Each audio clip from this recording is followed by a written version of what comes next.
History, no one can be free.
Can we please have everyone come closer here?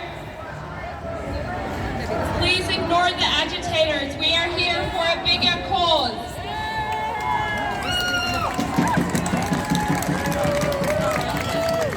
Free, free! Palestine! Free, free! Palestine! From the river to the sea! Palestine will be free!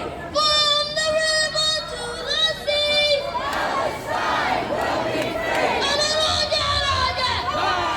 Alla Auckland! Alla Auckland!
partiality. We don't need it. Just ignore it.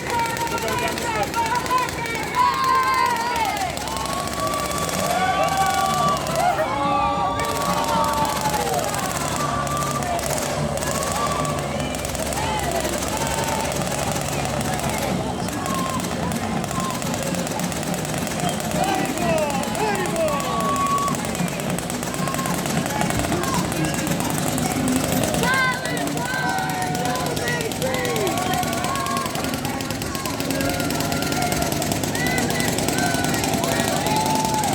Got your place on, don't be a fool. You go home. This ain't your home. This is my country.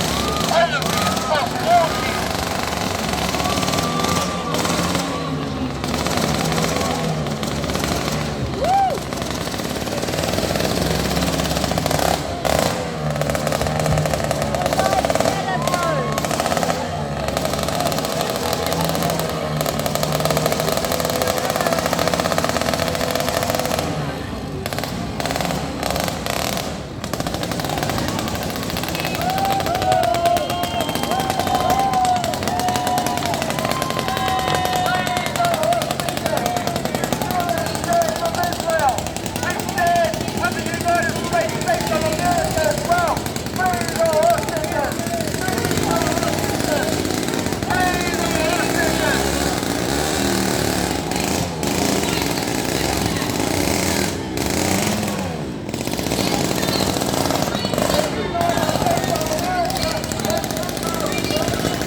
you.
I do need to be here, but somebody needs to 42, 051. What are you fighting for, mate? You're kitty touching it. You want the water over? Why are you kitty touching it? Hamas is a terrorist organization. Man up, It's a it's a kitty terrorist touching organization. You shouldn't stay with Israel. Israel up your ass, boy! Israel up your ass! 42 fights, 0 wins! 42 fights, 0 wins! You're a kitty toucher crew! Go back to the ditch, you loser! You guys touch kitties and then you defend them! That's your people! You defend kitty touchers! And you're a bunch of losers! Go back to the ditch! Palestine! Palestine!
speaker today is Nadine Murtaja from Gaza.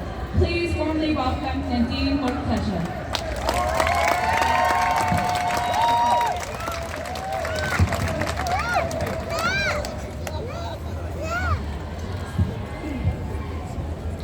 Bismillah ar-Rahman ar-Rahim. We used to start these rallies with talking about the numbers of days it's been since the start of the genocide. Since the so-called ceasefire, I felt a sense of ease, a sense of peace that Gaza will be rebuilt and all those that survived will go back to their homes. We witnessed the march of millions of people returning. It almost felt like I was returning to Gaza. It felt like everyone in Gaza carried a piece of me with them. And then Monday happened. Hundreds of people were killed. And then Tuesday happened. Wednesday, Thursday, Friday, and now. It took me days to process the grief. I don't think I'm fully capable of processing it. So I try to speak. I try to cry. I'm so tired and angry. When will this end? I would like to share a personal story that I have shared before. The reason why I want to share this story again is because every person should listen to this story. It signifies the true struggle of living away from your homeland and your family. My family live in Qatar, and my grandma Teta may her soul rest in peace, lived in Gaza. I witnessed my mom feeling sad and hurt from living away from her parents. Towards the end of my Teta's life, my parents knew the situation was getting bad, so they decided to go to Gaza through the Rafah border. My dad had to pay $2,600 per passport just to be let into Gaza.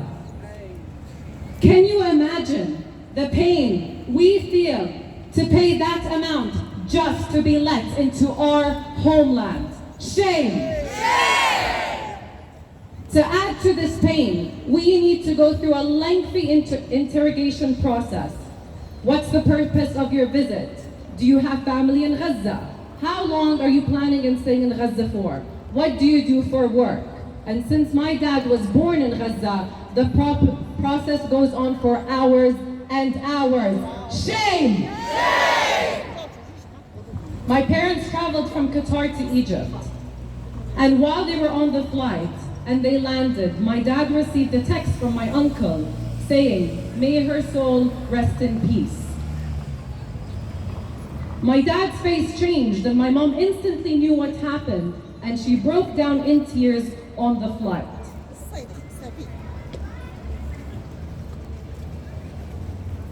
To this day, I see the effect this had on my mom, being so close yet so far and not being there for the passing of her mother or her father. Shame! Shame!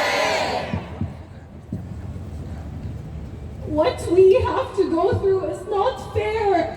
We deserve to live in Gaza. We deserve to live in Palestine because it is our land. Shame! Shame! This is just one out of millions of stories. But we will continue to stand here and share our stories because our stories need to be heard and to talk about. We will continue to fight and to resist as we are the rightful owners of this land.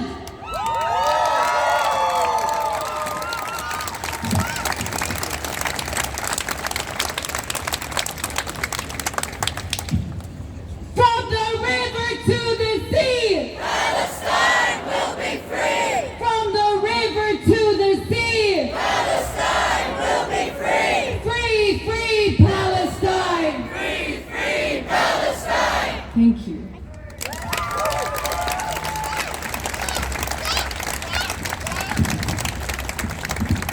Thank you, Nadine, for your powerful words. Our next speaker today is Rahaf Joudeh from Gaza. Please warmly welcome Rahaf Joudeh.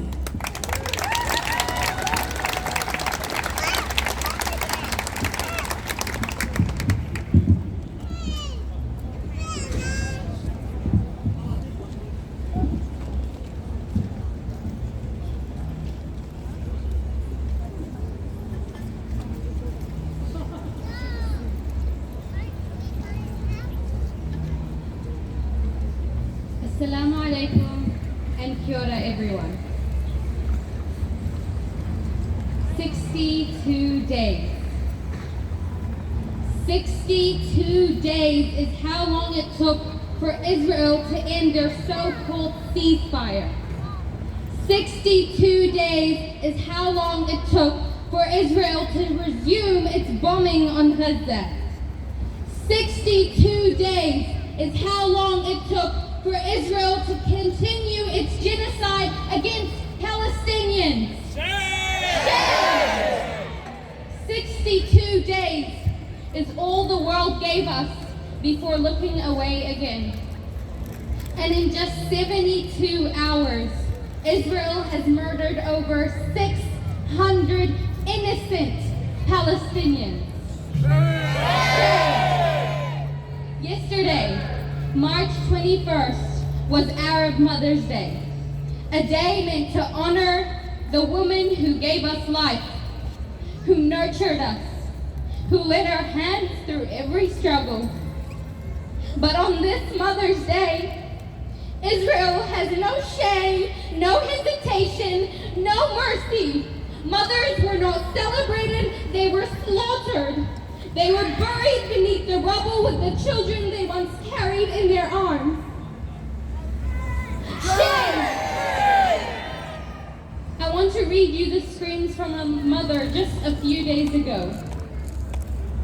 My children died hungry. I swear to God, my children did not have sahur to eat. My daughter died while fasting without sahur. My children and husband died. I was sleeping and woke up to find my children and husband dead.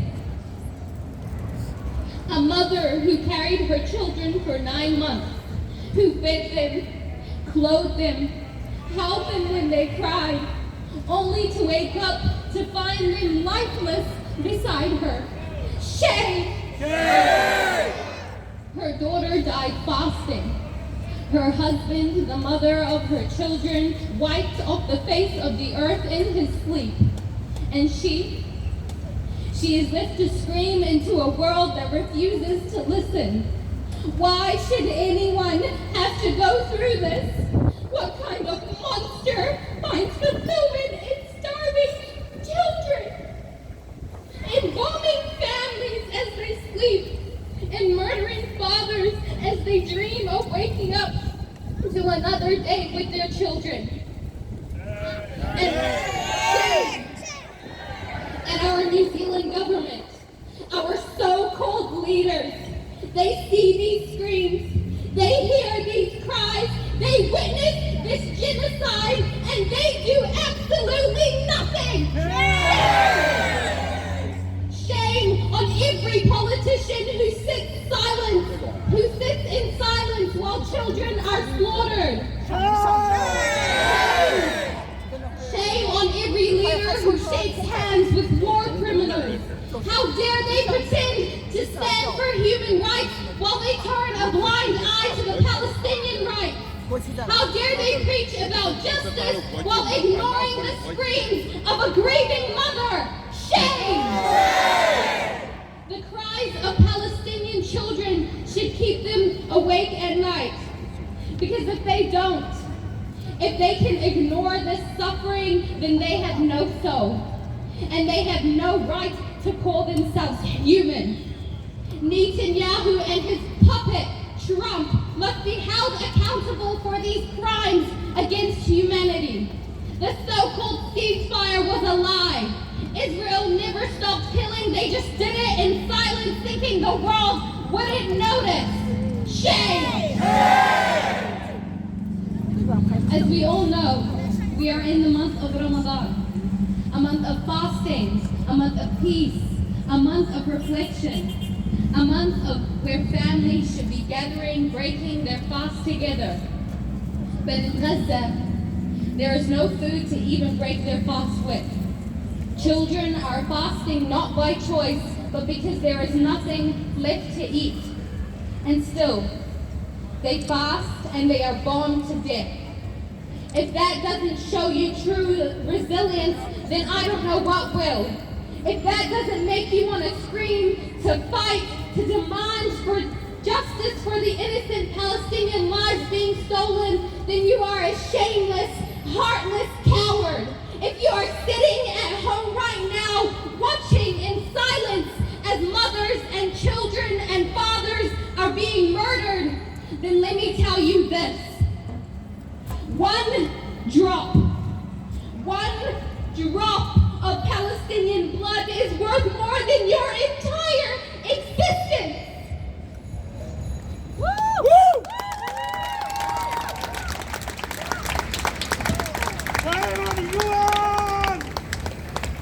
Because you can bomb our homes, but you cannot bomb our hope.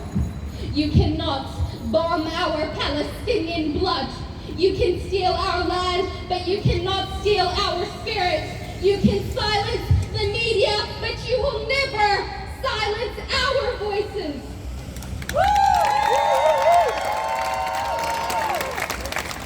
The world will remember Gaza. The world will remember the names of the martyrs, the cries of the children, and Palestine will win. Because this war has another front. It is not just in Gaza, it is in every city, in every country, in every protest, in every voice that refuses to be silenced. We, the people, have the power, and Netanyahu and all his puppets will see this. History will see this, and history will show that Palestine never surrendered. History will show that Palestine never broke. History will show that when the world tried to bury us, we rose and we will rise again. Thank you.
Our next speaker today is Bianca. Please warmly welcome Bianca.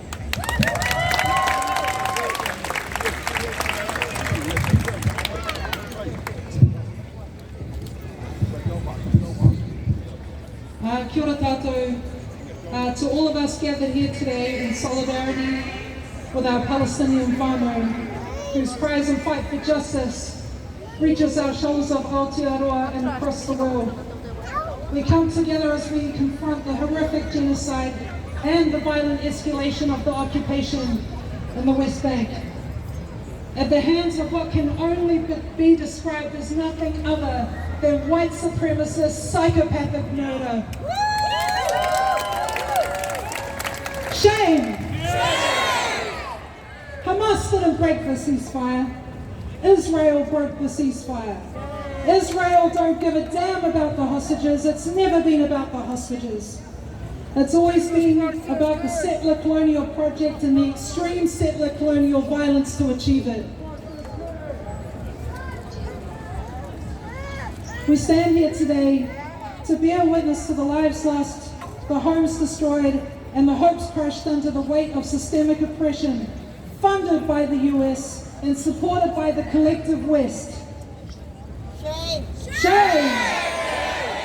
The lapdogs to genocide, including the New Zealand government. They are too spineless to take any meaningful action. Shame!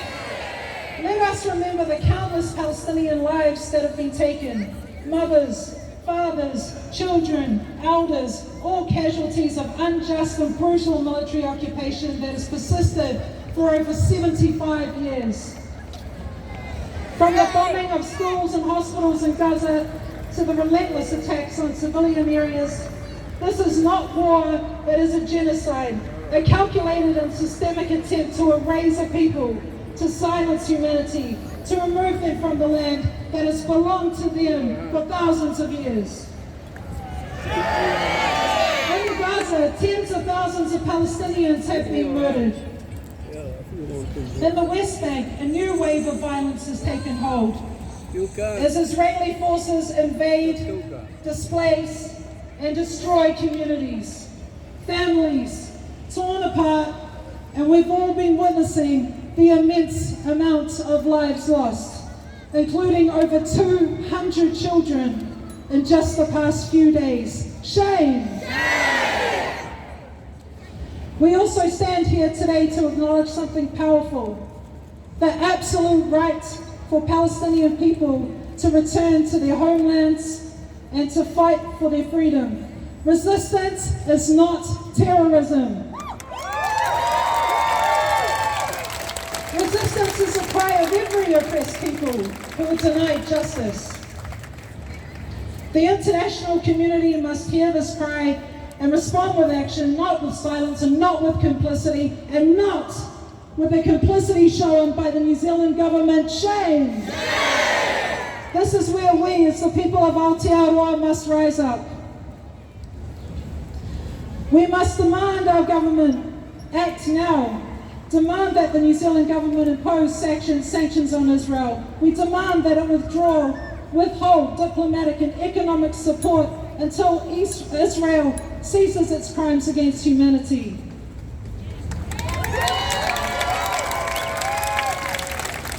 This is a time to say unequivocally that we stand with the Palestinian people who deserve to live in peace, who deserve to live in dignity, who deserve to live with equity, and deserve to have complete freedom within our lifetimes.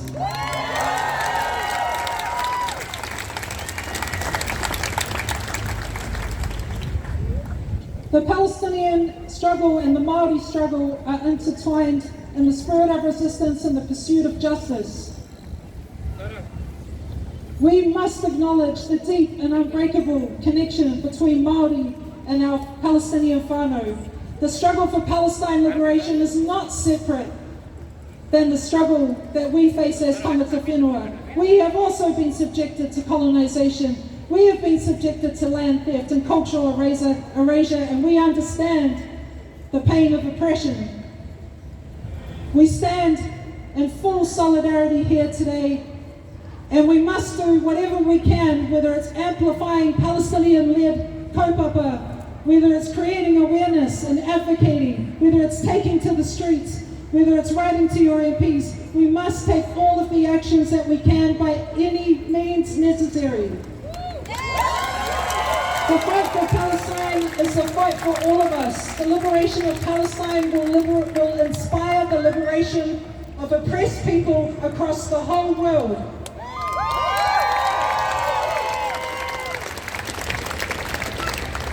I just want to finish off with some of the words of one of our Māori leaders, Dame Whenakupa. She said, "Take the right to speak and the right to be heard. We must use our voices and we must continue and always speak for Palestine. Let us be heard. Let us raise our voices in unison, and let the New Zealand government and the whole world that we will not be silenced until Palestine is free. Free, free! Palestine! Free, free! Palestine! Kia ora tātou.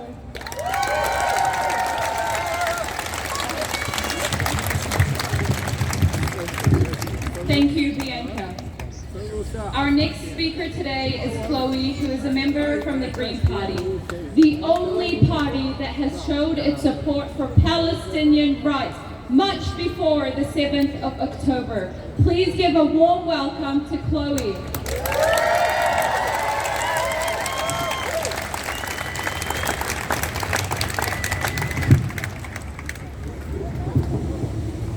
Kia ora te whānau,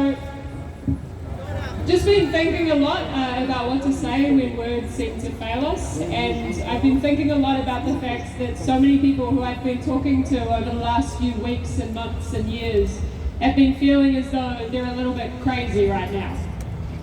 I just want to be crystal clear that it's not you who is crazy.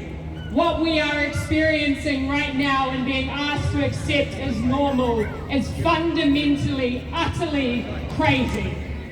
It is crazy to have facts and evidence and research that could fill libraries and libraries and libraries to tell us that what is occurring in Gaza and in the West Bank is ethnic cleansing. It is apartheid. It is genocide.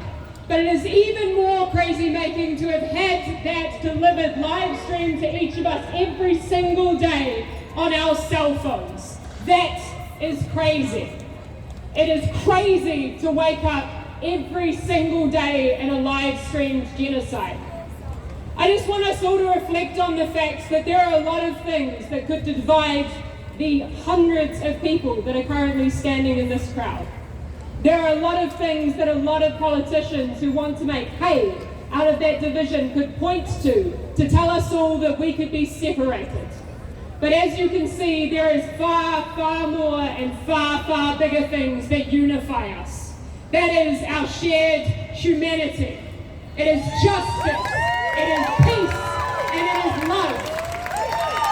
That is what we stand for, and that is far stronger than anything that we are standing against. Now, some may try, as me and my colleagues in the Green Party have experienced in Parliament, some may try and say that being focused on this genocide is somehow a distraction from the inequalities and the awfulness that is occurring domestically here in Aotearoa, New Zealand. So let us be absolutely crystal clear. The same forces that are driving this genocide are the same forces that are driving the deepest inequality that we have ever seen on record. They are the same forces that are driving homelessness. They are the same forces that ask you to stand idly by as your fellow human beings suffer. And we say, no more! Capitalism needs colonization. That's what this is. That is what the attacks on Te Tiriti o Waitangi are. That is what this genocide is all about. So we stand here steadfast in our shared humanity. Right here, right now. Some have asked what our Parliament can do. Well, there's a very simple answer to that, an immediate answer to that. We have a bill in the biscuit tin called the Unlawful Occupation of Palestine Sanctions Bill. That Unlawful Occupation of Palestine Sanctions Bill does the absolute bare minimum of us fulfilling our international commitments that we made at the end of last year at the United Nations when 123 member states came together and said and recognized and understood and committed to sanctioning Israel for its unlawful occupation of Palestine.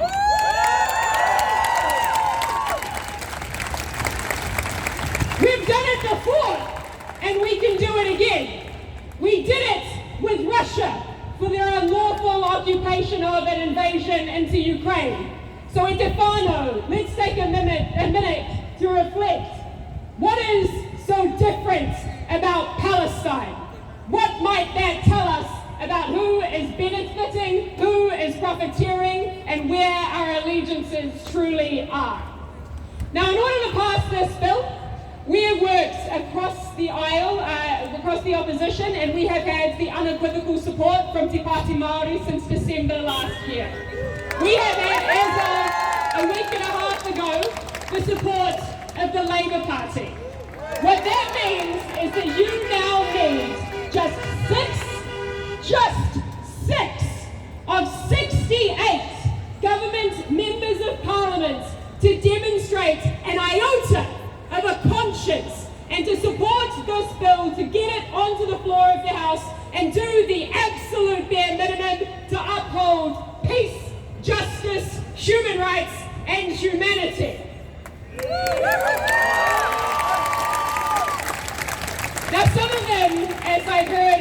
correspondence that some of you have sent on to me. Some of them might say that they can't, but that is not true. The honest answer right now, my friends, is that they won't. That they have done the political calculus and decided that the progression of their career, that escalating up their party ranks is more important than basic human decency and then human rights. But I want you to look around you in this crowd right now. There are just 123 members of parliament, and we were just seeking to do a bit of an estimation on how many of you are here today. We'd say somewhere between 500 to 700 of you are here today. That is several of you for every one of those 123 members of parliament who are all now individually, personally responsible for whether this bill progresses or it does not. Do not let them get away with it.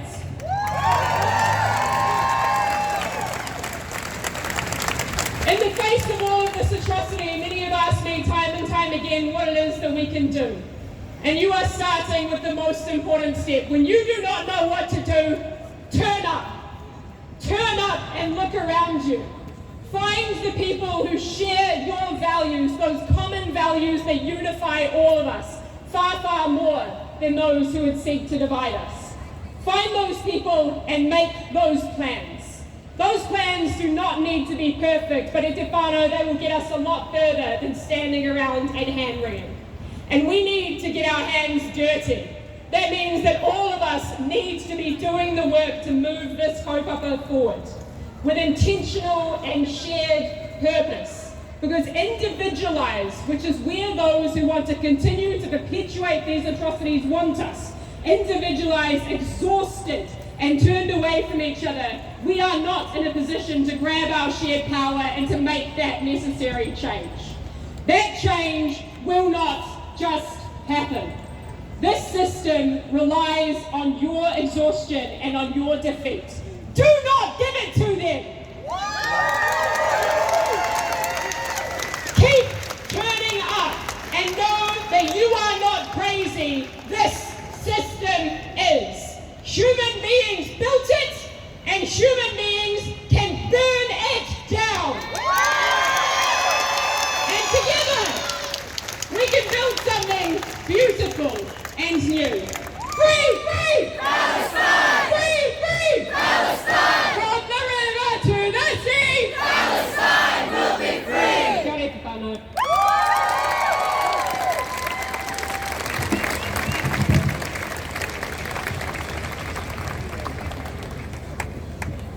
Thank you to the Green Party for always showing up.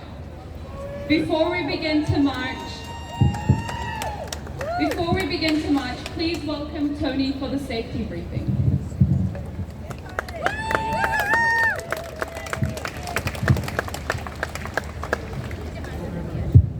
Good everybody, welcome. For those people who are marching, we've got Kaiapina in green vests here. Our lead today is Sister Bianca. But anybody in the green vest, any issues, any concerns, anybody that's got a medical issue, anybody that needs a bit of water, or we've got a child, or somebody needs a bit of assistance, please approach us. We're here to support our Palestinian whānau. Just a brief corridor. We're going to have a shorter march today. We've been asked to look after a shorter march today because we know some of our wonderful whānau here are fasting. So we've got a route. We're going to be going out this way to your left, and marshals will lead you on the route. There'll be a couple of intersections. We're staying on the footpath today. There'll be a couple of intersections where we're going to have marshals on your side to make sure that whānau are safe as you cross over. Then we're going to come back around. Before we get to the viaduct bridge, we're going to take a left. We're going to come back again left. We're going to come down to the road here where the buses come into the other side of this square here, and then we're going to come through the shopping centre. What we're saying to people is that we'll have marshals making